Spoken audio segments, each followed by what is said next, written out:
This episode contains graphic descriptions of real medical scenarios faced by real medical professionals. Listener discretion is advised. From Knowledgeable Provider, this is Critical Incident.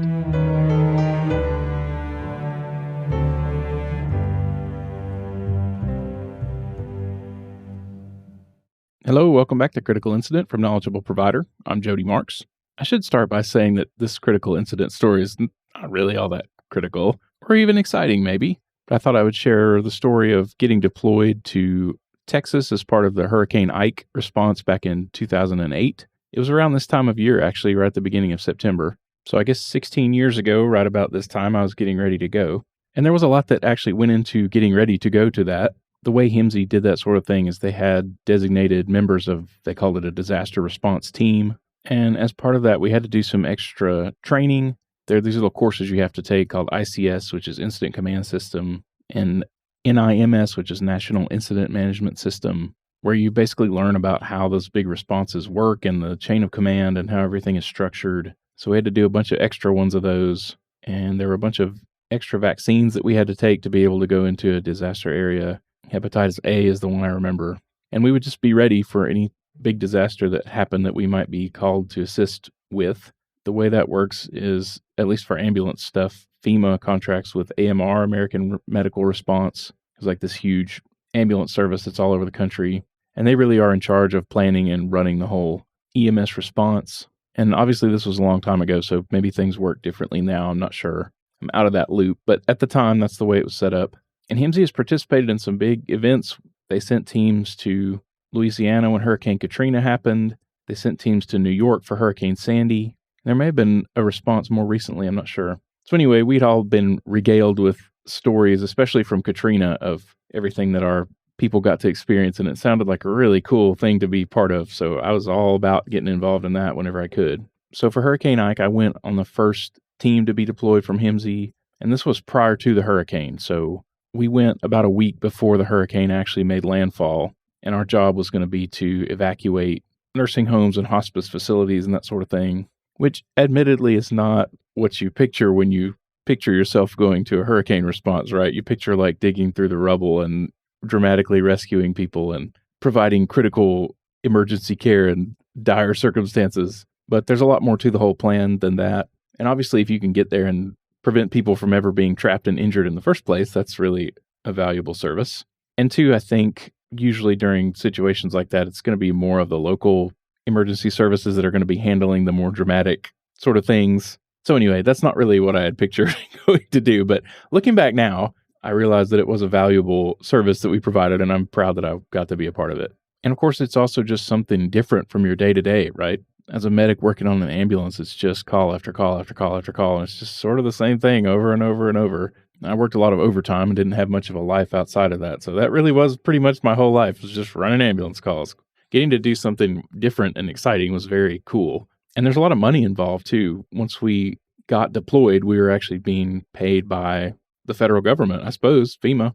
And we got paid from the minute we set off to the minute we came back. We were on the clock that whole time. So my deployment was for a week, and I made as much money as I would have made in a month working my regular job. So that part was pretty nice too. So we sent 2 ambulances and 1 supervisor vehicle with a big trailer full of stuff. They arranged the groups of ambulances into what they called strike teams, and a full strike team is 5 ambulances. So it made it a little bit more difficult for us to show up with only a partial strike team, because then we had to be put into groups with other partial teams to make full teams. But that's really asking a lot of a service to send 5 whole ambulances with 10 plus employees. There's no way many services could spare that many trucks and that many employees for that long. So even just sending those 5 people and those 2 ambulances was a big deal. So we left in the evening. I remember we drove overnight from Huntsville to Lackland Air Force Base, which I think is now called Joint Base San Antonio-Lackland, which is about a 14-hour drive from Huntsville. And I remember there was some concern about whether we'd have trouble finding fuel because places had been evacuated. And I remember we had to take some detours for some reason and go through some sketchy-looking places. And really long drives ended up being the theme for the whole experience. We initially went to Lackland, which is in San Antonio, and we ended up at Reliance Stadium, which is now NRG Stadium in Houston. But in between, we drove all over Texas, and Texas is flipping huge. Like, you can drive for a full day from point A to point B, starting in Texas and ending in Texas. Like, it's just freaking massive. The ride over there was uneventful. The only thing I really remember was the person that was our designated supervisor was really tired and had been up for a long time. Of course, if you're in the passenger seat of an ambulance, you can sleep, but if you're just driving pickup truck, you can't. So I talked the supervisor into taking a break and letting me drive that truck for a while. And this was a Toyota Tundra that had this massive trailer on the back of it. And there's a picture. I'll post all the pictures that I took from this on the Knowledgeable Provider Facebook page. They're on my personal Facebook page as well. And there's one of this truck sitting at a gas station. You can see, like, this trailer was way too heavy for this truck. You could see the back of it just squatted down, like the front wheels are barely touching the ground. And so I remember driving across that big causeway on Interstate 10 that crosses Lake Pontchartrain going into New Orleans. And that long bridge is bumpy anyway. And that trailer was just throwing that truck around. I felt like a Baja, like, racer driver just fighting this truck, and it's throwing me all over the place. I was scared to death. It was pitch black dark. Couldn't see anything. I'm just like screaming by myself in the cab of this truck, trying not to die. But we made it. We showed up at the Air Force Base. So we roll in, we go to the place that was the designated office, command center, whatever, to check in. And the person who was our supervisor, like, immediately started throwing a fit and just pissed everybody off. I mean, we had barely even gotten out of our trucks and they were already mad at us. I can't remember what the issue was. I don't remember if we just thought we should be thrown right into a strike team and immediately go do something versus sitting around and waiting. I can't remember what the deal was, but you can just imagine these people who are managing this massive deployment for this disaster. These two little ambulances show up from Alabama and start ordering everybody around. So we immediately were not in their good graces. I don't know if that affected how the rest of that went for us. There's a picture of our ambulances sitting in this vast empty parking lot. Like, everyone else had been deployed to go do something. And we were still sitting there, and I would imagine that has something to do with why. But that's what we ended up doing for a good bit of this whole deployment, was sitting in parking lots full of ambulances and buses, just sitting around waiting for something to do. And I took a lot of pictures of that. I don't know if you can really tell in the pictures, but it was pretty remarkable to me just seeing these vast parking lots and fields just full of all these vehicles and all these people just sitting around waiting to go help. I thought that was pretty neat. And because of the big distances that we had to cover, we'd drive for a certain amount of time and then we'd pull into some designated staging area. And so we were there at the Air Force Base for a long time, and then we'd go to some random, high school football field and stay there for a while. And they kind of like moved us around wherever they needed us. So it was a lot of hurry up and wait. At the Air Force Base there in San Antonio, they had a big, I don't know if it was a hangar or a warehouse. They had some big space that was converted into a sleeping facility. So there were all these cots and fans set up where you could go in and sleep, and they had showering facilities and all that stuff. But when we were out going around to these other places, it was just us and our ambulances. So we ended up sleeping in the back of the ambulances a lot. So out of this whole week, I think we might have only actually done 2 transports. And the one I remember was we got sent to this hospice facility. So we had to evacuate this whole facility and take these people somewhere else out of the path of the hurricane. And of course, it takes a lot of ambulances to evacuate an entire facility all at the same time. I don't know how many exactly. I don't know how many patients there were, but I remember thinking it was really cool being part of this huge line, this parade of ambulances. And we all got our lights and sirens on, and we're flying down these interstate highways. And I kept trying to get a good dramatic picture of this. You could see my little attempts. I kept hanging out the back window of the ambulance trying to get a picture of this huge line of trucks. And some of the pictures you can see everybody lined up on the freeway trying to evacuate, and we're on the other side of the freeway that's empty, going toward where the hurricane's going to hit, or we're in the emergency lane flying past all these vehicles sitting still. It was a pretty neat thing to be part of. So we make it to this facility, and so ambulances really are set up to carry 2 patients. There's the stretcher, and then next to the stretcher, there's a bench. So you can safely put 2 patients in the back of an ambulance, one secured on the stretcher and one secured with the straps that are built into the ambulance on the bench. You can take more if people can sit up. If you have people who are ambulatory and can sit in a regular chair, you could conceivably put 3 or 4 or 5 people in the back of an ambulance where everybody has a restraint. And I actually got in trouble for doing that one time in a wreck where there were a whole bunch of kids involved and nobody was really seriously injured. So I just loaded them all up in my ambulance and took them to the hospital instead of calling for more ambulances. And I got a little talking to about transporting too many patients. So anyway, our company had a policy of only 2 patients. We were not supposed to take more than 2 patients in our ambulances. So we get to this facility, we get everybody all loaded up. Everybody's got 2 patients, and there's one more patient that has to go. And apparently every ambulance was full, and it seemed like ambulances from other services were already stuffed with 3 or 4 patients, but we had this policy that we were only supposed to take 2. And so I remember somebody else in our group was getting really snippy with the facility people. Well, we're not allowed to do. We can't do that. We can. And finally, I said, "Okay, this is ridiculous. Yes, this is ridiculous. Bring the other patient here. We'll put her in my ambulance." And this was a person who was very kyphotic. She was kind of C-shaped, and so it actually worked out okay that I could put her in we used to call it the captain's chair, the big chair that's kind of directly behind the driver's seat, facing the back of the ambulance. So I set her in that and kind of like patted her with blankets and pillows and crap as best I could and stuck her seatbelt on. So off we go.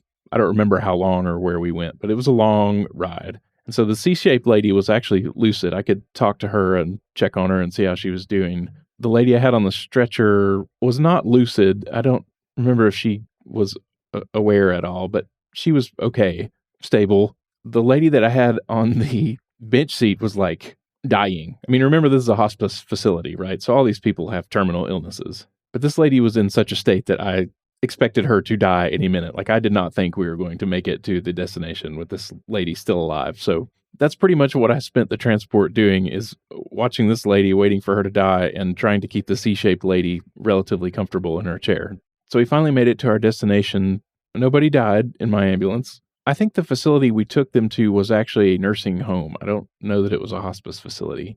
But I remember being kind of freaked out about this dying lady, and I was trying to give a report to whoever was there receiving patients, and I was trying to sort of gently say, like, this one's not doing well. And I was kind of stammering around and sputtering, and finally this lady was like, "Are you saying she's actively dying?" I said, "Yes, that would be accurate." So we dropped those people off and left.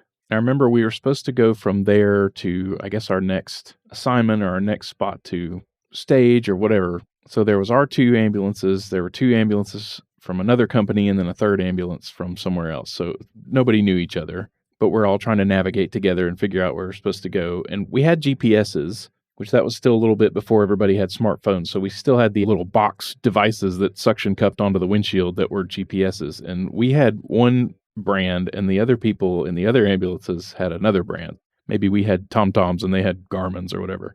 And their GPSs were telling them to go a different way than our GPS was telling us to go. And so I remember we kept kind of hemming and hawing around, and we'd stop and kind of argue about which way we were going to go. And eventually the other crews were like, "Look, our GPSs are telling us to go this way, so we're going this way." And so our strike team just dissolved, just split up. We were like, "Well, we're following our GPS. You can go wherever you want, you know." And I remember we ended up pulling over and sleeping in a Walmart parking lot, because at that point I don't know how long we had been awake or driving or whatever. It was just like endless hours of driving. But I just remember we said, "Look, this is crazy. We're not, we have to stop and sleep." So that's what we did.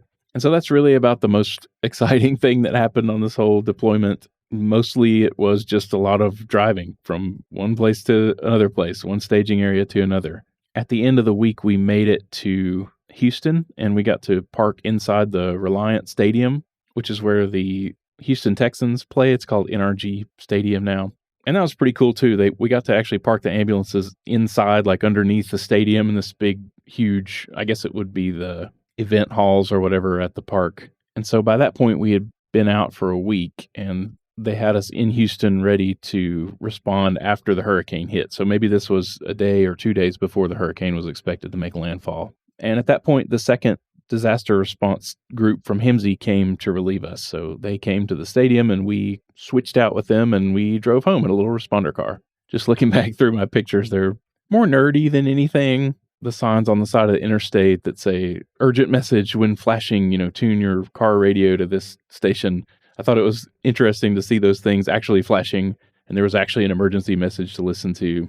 I thought it was neat, the hurricane evacuation route signs that were up and active, and the displays, that they can put different statements in, and those were saying hurricane forming in Gulf. I tried to take a picture of that. And yeah, mostly what I took pictures of were big parking lots full of ambulances and buses, and then the very long lines of ambulances, all with their emergency equipment running on our way to going to do something.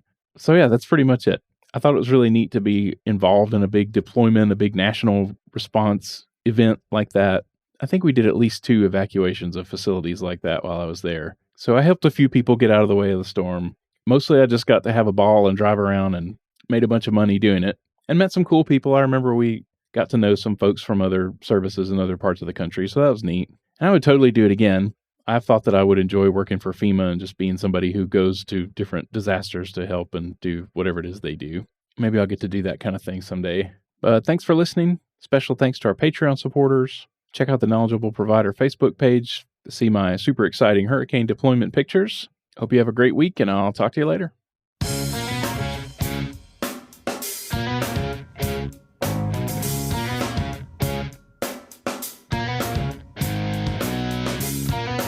I would love to share your critical incident on the podcast.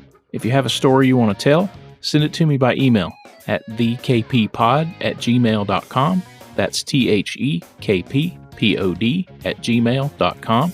You can send it in writing and I'll read the story. You can make a high-quality recording of yourself telling the story and I'll play that. Or I can interview you about it, either remotely or in person.